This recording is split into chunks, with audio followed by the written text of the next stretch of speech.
ليونيل ميسي هو أحد أعظم لاعبي كرة القدم في التاريخ، وحقق إنجازات استثنائية جعلته أسطورة لا تنس.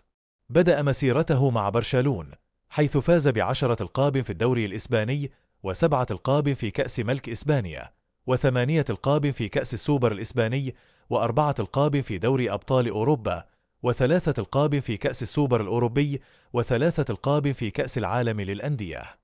بعد انتقاله إلى باريس سان جيرمان، توج بلقبين في الدوري الفرنسي، وحقق كأس السوبر الفرنسي مرة واحدة.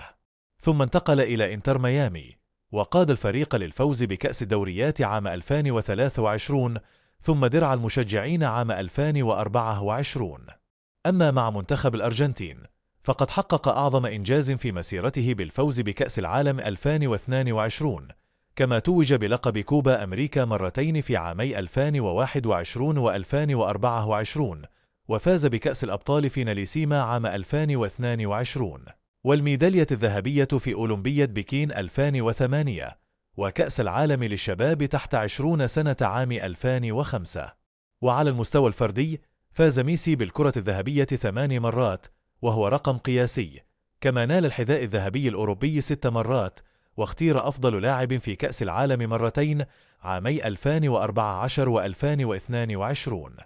ويعد ميسي الهداف التاريخي لبرشلونة والهداف التاريخي لمنتخب الأرجنتين، وسجل أكثر من 850 هدفا في مسيرته الاحترافية، وقدم أكثر من 380 تمريرة حاسمة.